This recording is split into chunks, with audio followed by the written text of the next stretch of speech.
Misnani adu tapna usin ba haurak labada liklai molang adu da mon khang na masa adu topak tasin duna tummi adumna tumbado haubuda ngairi khulasi da laiba hui miyamadu haungna duna tengtha na oina kapa hor I hui miyamadu haungna duna lak tana khongbugum amuk si tauri ahing aduda u khaiba u yanbagi makol kaya hamasu tar I u yanbagi makol taw makai adomda hui singadusu onsin duna khonga I asumna u yanbana leptabaga hui khongbagi makola duna henjilakpaga ahing aduda tumtha kiba koiki jiba liklai adu mikap thorak pada hui khongbagi khonjel u yanbagi makola do mahaksu tari liklaina makhol sidi sibunga sai numidang wairam halakpada takiba makhol do natra manida makhol sidi u yanba makok ahum longba laido khol sida laiba hui miyam haunatuna puna khongliba sina karino lai sidara mani tawu hui singa sidi mamita lai ubani adunani tanglau laina thangsilaklaba ahinga sida kaplibasi ngasi ahinga sina tara marini panba hayengna thanil thabal faba matamsi tawu hui singa sidi mamita lai uba ngambani amarom da hui singa duna kapliba makhol singadu asuki matik akiba khonjelni tabade yamna hainadaba makhol oikri liklai ge manadu thangatuna huina kapadu tadun laikri makhol singaduna mahakti tumthaba yadri khangning amung ning singa I makok ahum longba layasi ashi laini kariguma layasina u khaiba u yanba tawrak labadi misi amadi soidana thokani haibadu khanji lobada masado mon liklai adu amoka henna akiba kayamasu hengala I tumthaba yadraba hinga sida mahakbu akiba tatana pirari tumlibi mamado haudok sirasu amuk khalli atubu haudok laroigeda hayeng nongalabadi aikhoi imasi ngantana soidana pam chatki hairakani ahing aduda amuk moigi konthong adomda noba makhong aduda hoi khongbudu yamna makhola du tare I uthakta panba nobab singadu kholgi lamhenba mioi khara mana sanglaga hekpagum hoi singadu adwaida suru ne sellaga laibugum tauri kari gumbada uthakta panba nobab adu laimai de kelakpagum magi wakhalda nobab lon hekpa lakliba itaninkhri liklaina khangniba ainga sida chingsin matam sida lawlingba pamna thabak suba punaba nobab asi haita potha oinabasi lone hekpa lakliba nebako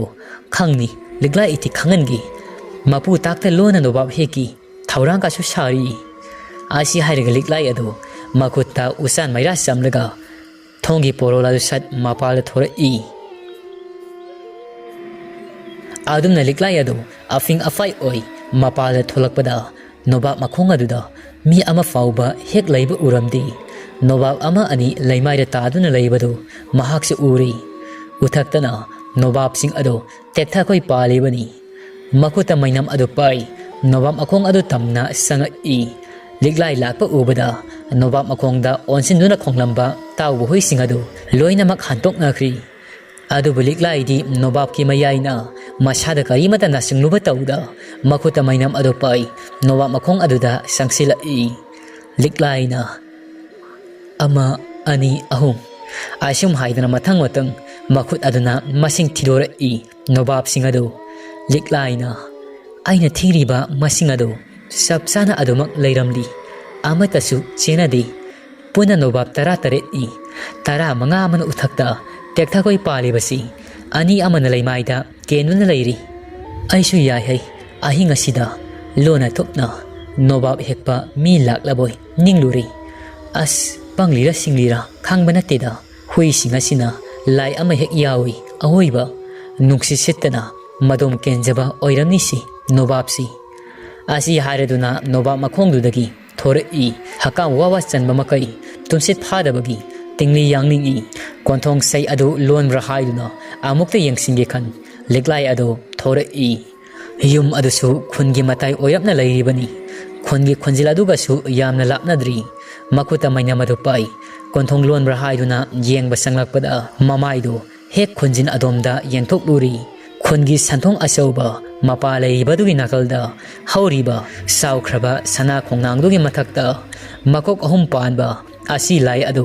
makuta singjang pai uyaliba adu urai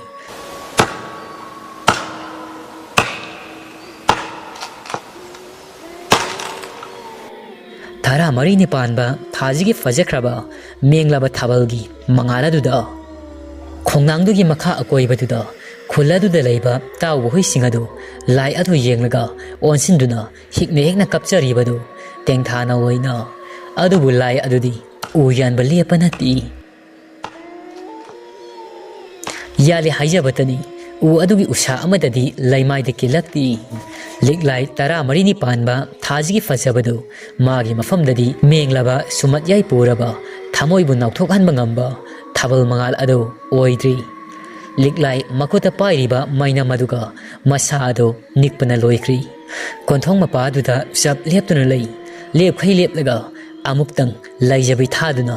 yum tamna sensilak I hek sensilakpaga sargi porol adu lonsinkri aduga magi ka tamna tumba sanga I mamai digi khongdul fauba fi amana kopsilaga mamit mamai adu usillaga masa adu nikpa amaga loina duna tumina lei karibu thoklaga ba ingna singna panba khulasida masi khalobada mahaki wakalado omsak nai khanfa mamata khangjadi kari thoklaga ba khalobada uyan bagi makolado lepanaidi loiba ka uwalaiti ahing aduda adumak iyali makolado su adumak hauna tari kina adumak tasinduna leglai adudi tumthakri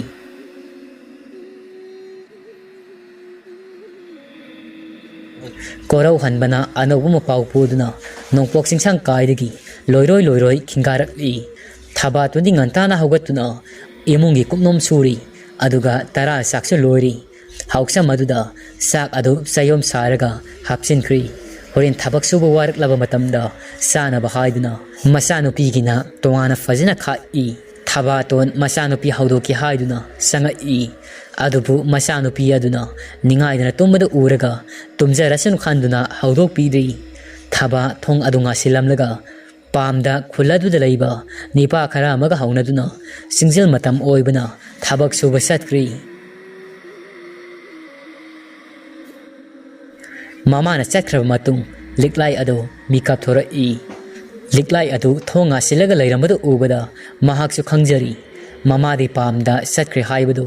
magi sak loiduna thamiramli liklai masa sengdok I aduga tara sak adu chajari lukhak sagam madu sengjilamlaga yamna fingna khuladu dalaibi laigi mayai senbi ahal oirabi tharmingam kawi amalei tharmingam gi manakta liklai adu chelai tharmingam gi manakta sambrei adusu phamduna leiramni wari sanaraga leirami liklai yamna fingna lakpadu ubada tharmingamna kaidore isu taha fingna selaklabadi nangbu tapthauni liklai adu ningsha hando I sambraina tapthau sesu nasado amukta saning tau nangi se kaino makaining mamalida liklaina ipu ibin ngarangta nasuna tanglo leina thengzilak aba ahingi matamda khungi khunjinda hauriba sana khongnang mathak asida uyan balaya do urabani tharmingamna aikhoi sutai adugi makoldo adugini tampaki na puga wa khanaram libasi sambraina ngarang ahing u khaibigi makolduna aikhoi di tumba adumak yadrabani liklaina aidi imit mangna uhauri akiba saktamdo tharmingamna aigi pamlamnamdo ningsinga ida ngasidi siroi kasongsinda napomda loibi singdol awangbada aigi khungi haufum hauki sihai khun haina khangnei khulladuda aina lairingai matamaduda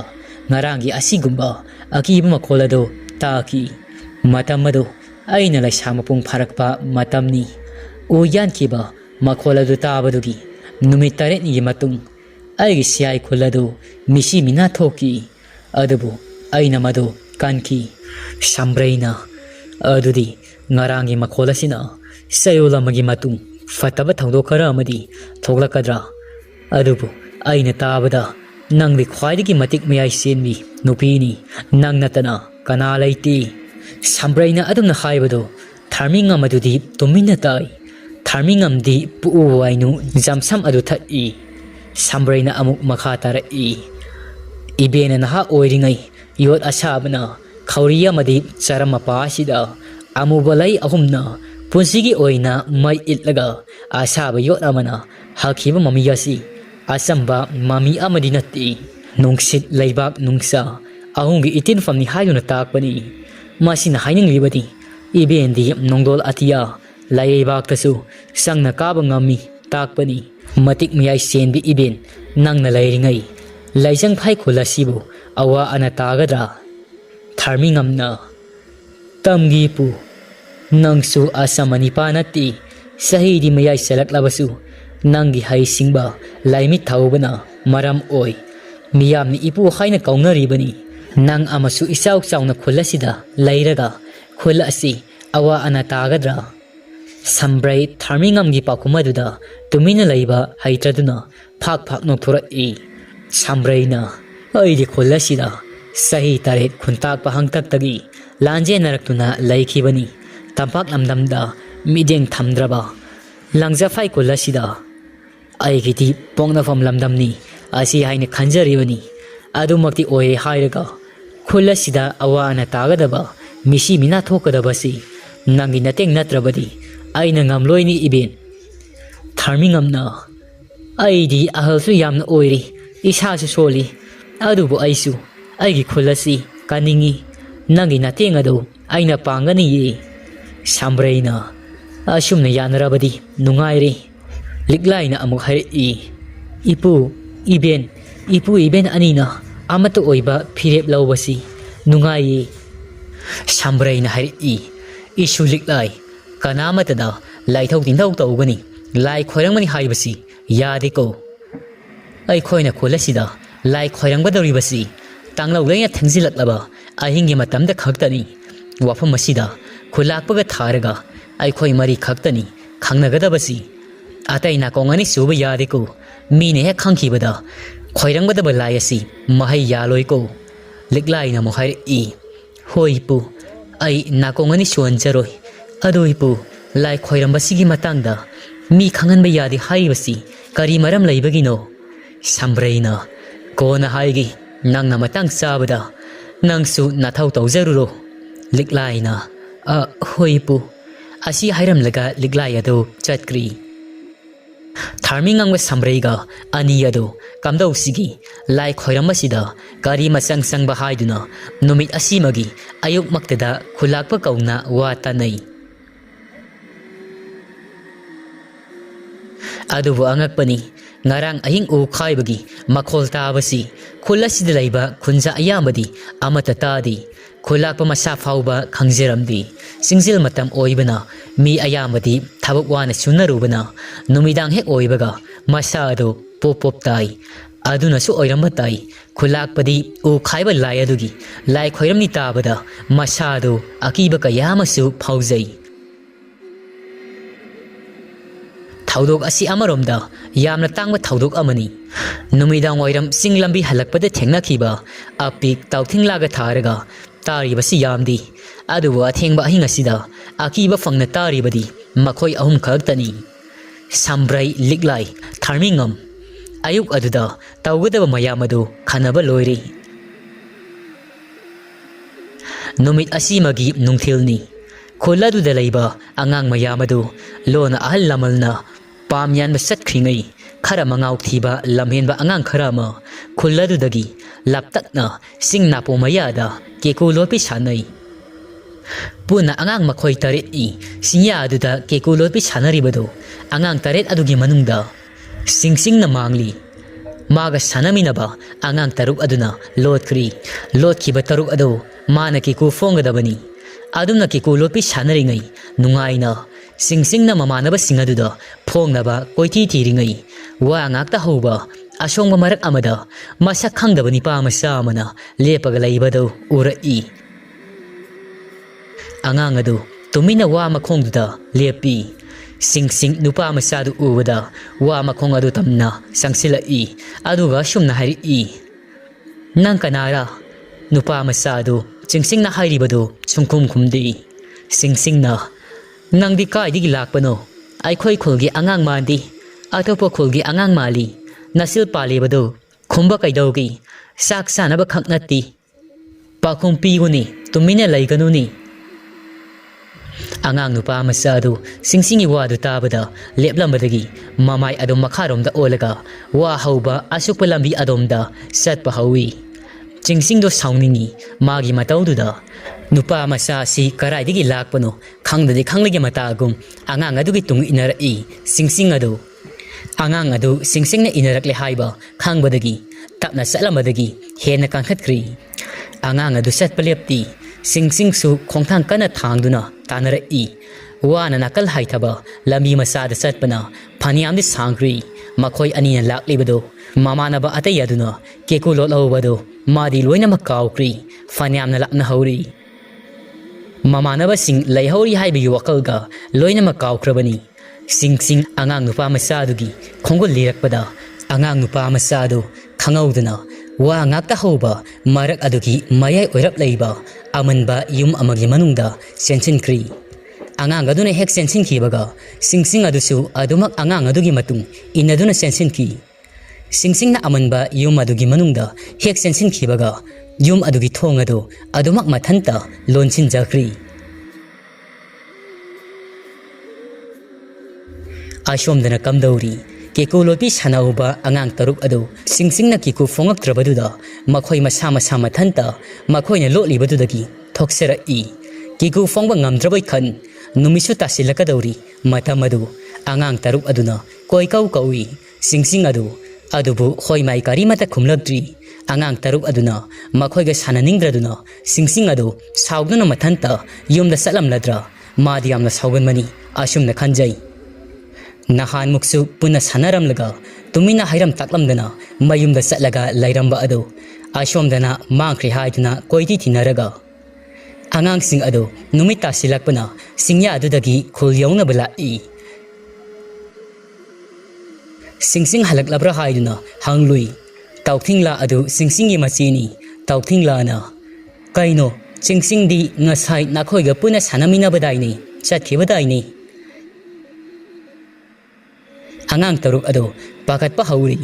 singsingi mase tauthingla pakum tabada singsing thiba khangri tabada pamdigi halakpada ngairibi mama mapa adu thawai wari maupa nupa adu ningthijana senadi haiduna tauthingla basu akanba misai saibiri singsing mang thibagi pawaduna khul adu wa lauri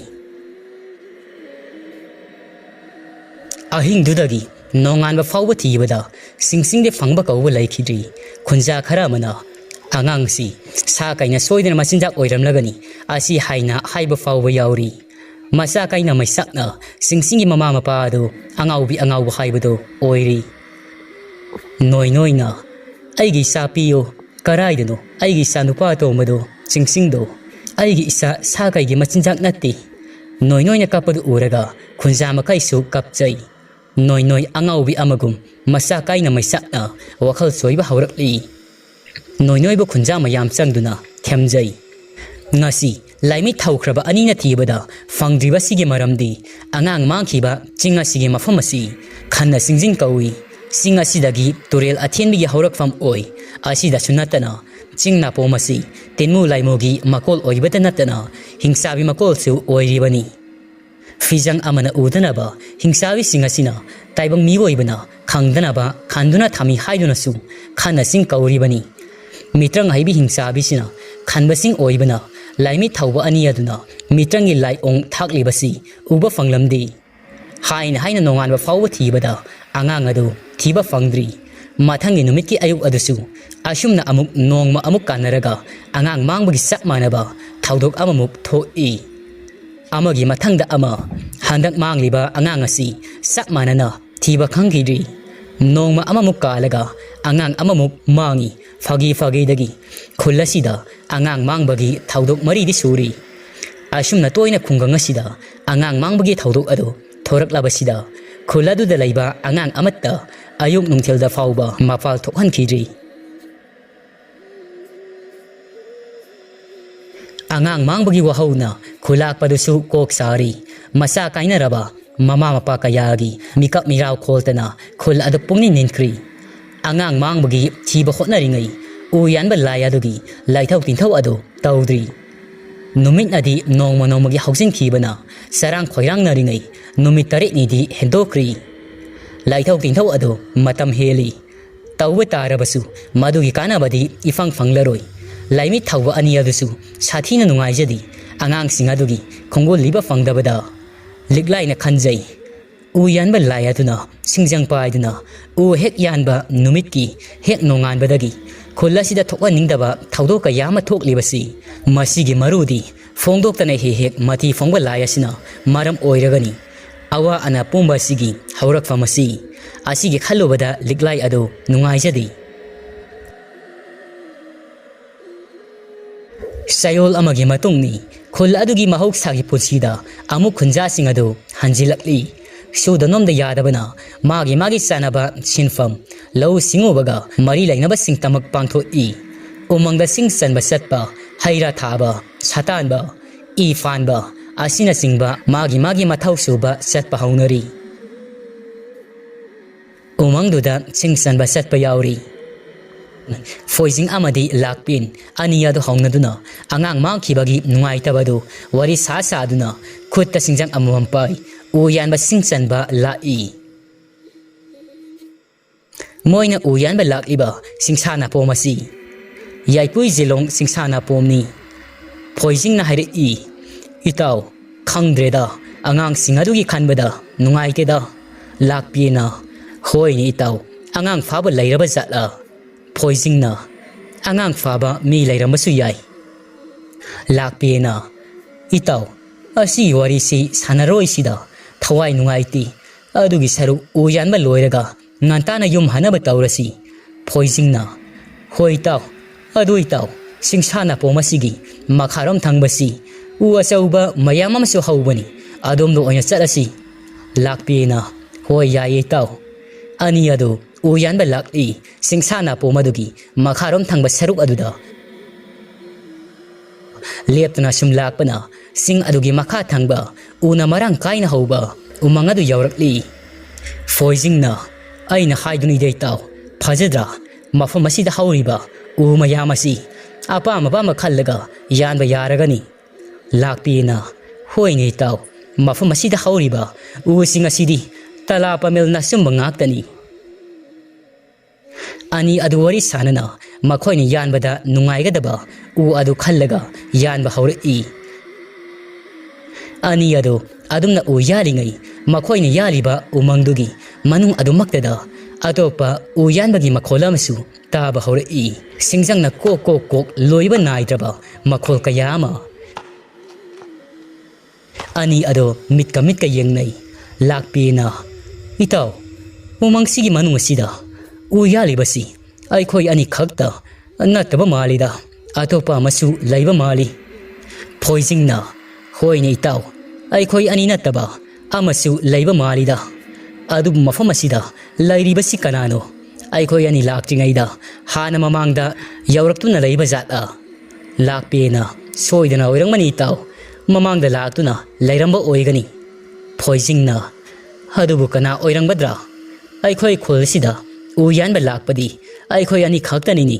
aikhoi gi tung amadi mangda ngasidi kanamatasu laktabani adu natragana atopa kholdagi singkhaiba uyan ba miga oiribra foizing na itawna hairibado oirangbani atopa kholgi misu oibi yaiku asumna ani adu ngaihak ori sanaraga u adu amuk yali u khaibagi makhol adu hena kanchila ani adu mitka yengnai hainai makhol asidi mata amani u khaibasibu asumna khainabra henankri uga pungtoi toiragani asuk sathina yanba hauna banati straight lauba makhola matari basidi ani adu makhoini yaliba u adu tokthok umangdogi manungda minung silaitana u yalibado kanano haituna thibala umangdogi manung aduda koyengi adumna tariba makhol adu yalibadugi adomda khudung induna ani adu leptana ani adu leptana lakpana usil nasin saukraba uzau urelamagi matakta फिरु खुमनी पामना उयानुना लैबदो मखोय अनि थेंगनरी अमुब फिजोल अदुना फिरु खुमदुना मरम ओय माइथोंदुदी Nipah अदुगी फजना उबरी फंगदी उ अदु नंगहौरी मतागुम सिंजंग मया अदुना मफम मरांग खंगदना पंग्यान यारीबा अदु मागी थोकपा मा लाकपिएना उ याली बिताव नंगबु कनानो फोइजिंगना इताव नंगबुनिनी कौरीबसी करी खोलदगिनो उबु अदुम यानबा हौनब्रा उमंगे लाइरिबिना सोइदना साउबा तारी नंगना यानबा उ खुयाला सिदिको उमंग मनुंग असिदा हौरिबा उजाव उरेल थक्ता मकोन सादुना लैरिबा उसेक ओया सिंगसी अतिया असिदा कोइ पाइ पाइदुना मखोल थोंना खोंगली सेगला फाउबा इताउन उ यानबगी मखोलसिना लैताफों खंद्री लाकपेन अमदी फोइजिंगना हाइरिबदो फिरु खुमनी पादुदी थौसावो सादना अदुमक उ अदु मागी यानफम थोकपा याली मागी निंगाई मलाइदबा मतौदुदा मखोय अनि अदो छाउनिंगा इ उ यालिबा फिरु खुमनी पादुदी मखोय अनि ना हाइरिबदो खोइजंग दकै उ यानथुना अदुमक लैख्री लाकपीना नंगिसी ताना तान तासिनाद्रिब्रा ननादो ताथिरब्रो नंगोननी अखोइना हाइबसी नापंग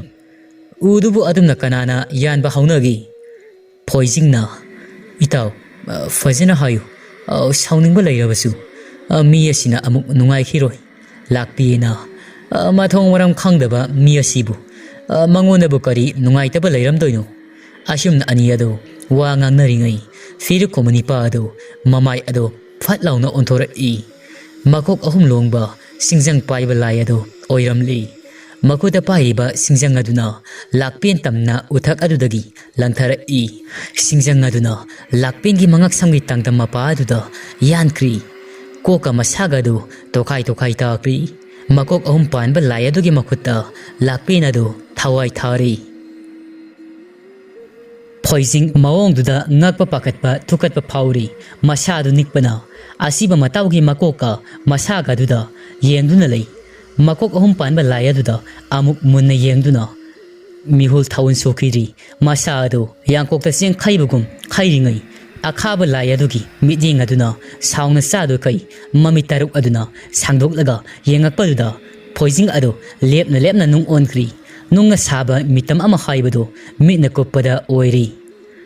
amana makoka masaga tokai atopa amana nung onduna laimai duda leiri uyanba laya dudi mafam khangdana adumak mangkri numisumam sinkri ashomdana kholladuda leiba mi ayamba numina mamjingai matam fattabana ngantana mayumda halaknai adubu lakpen amadi foijing adu uyanba sakhibadudagi halaktre haiduna wawa laungnaba haurakli khunja miyam sangduna makhoina singchanba satkiba maikai adomda thiba lakpada asiba haksang amadi nungi mitam olaba haksang ani adu thengnaruri khunja miyam adu punganga i mihat asidi tamthiba miha i mesi ani asina khunja pomba adu akibana pek thankri asiba haksang ani adu lairon chankri numidang adumakteda khol adugi kholakpadi kok pairi angang mangmugi bathuk loijingai lai khoyam haudabagi thoklibani asi haibasi mahaksu khangjari adubu wafam asi hairubada khunja singadu kibadagi soidana khulasi hongi khulasi thadoktuna satke hairakani khanbadagi simbal kangtok tabani haujekti pankai ama hendokli laimi thauba ani amadi khulakpaduna khanarami matam helabasu hen lai khoiram thoktrabadi soidana nongma kangdana khulasida misi mina asi thoklagani mikap mirau kholtana khulasi thallagani khanarami afaba numit ama yenglaga lai khoiram thoklasi lepnari lakpen amadi foijing misi asina khunjam yangi mafamda wahang amadi oikri misi asi karamna thoklibano nong olibasidi miladi natri lai fatabana akibana masa singado punkri amaromda makhoi anina manung matam sadana laikhidabasigi khaldorabadi khunja singado nungai jiramdi misi ani asina khunja singi thamoida mi paiba pakatpa kaya amadi phawlari Thabaton2 nungai jadi khunja singasina awa anatabagum masagi mafamdasu fataba thaudok thoklabadi karam tawgani asigi khalubada Thabaton adu ahing adu tumthaba yaramdi ꯑꯃꯔꯣꯝꯗ ꯂꯤꯛꯂꯥꯏꯁꯨ ꯑꯍꯤꯡ ꯇꯨꯝꯊꯕ ꯌꯥꯗꯦ ꯋꯥꯈꯜ ꯃꯌꯥꯝ ꯑꯃꯅ ꯃꯃꯤꯠ ꯑꯅꯤ ꯑꯗꯨ ꯁꯦꯠꯅ ꯎꯏꯁꯟꯖꯩ ꯍꯥꯏꯖꯕꯇꯅꯤ ꯋꯥꯈꯜꯗꯗꯤ ꯃꯥꯅ ꯃꯃꯤꯠꯇ ꯎꯈꯤꯕ ꯃꯀꯣꯛ ꯑꯍꯨꯝ ꯂꯣꯡꯕ ꯂꯥꯏ ꯐꯠꯇꯕ ꯑꯗꯨ ꯃꯈꯨꯠꯇ ꯁꯤꯡꯖꯪ ꯄꯥꯏꯕꯗꯨ ꯑꯗꯨꯃꯛ ꯎꯗꯨꯅ ꯂꯩꯈ꯭ꯔꯤ ꯃꯗꯨ ꯍꯦꯛ ꯎꯕꯒ ꯂꯤꯛꯂꯥꯏ ꯑꯗꯨ ꯇꯨꯝꯊꯕ ꯌꯥꯔꯝꯗꯦ ꯃꯃꯥ ꯃꯆꯥ ꯑꯅꯤ ꯑꯗꯨ ꯋꯥꯔꯤꯃꯛ ꯁꯥꯟꯅꯗ꯭ꯔꯕꯁꯨ ꯃꯥꯒꯤ ꯋꯥꯈꯜ ꯏꯔꯩꯗ ꯁꯦꯟꯊꯥꯗꯨꯅ ꯐꯨꯝꯕꯪꯅꯩ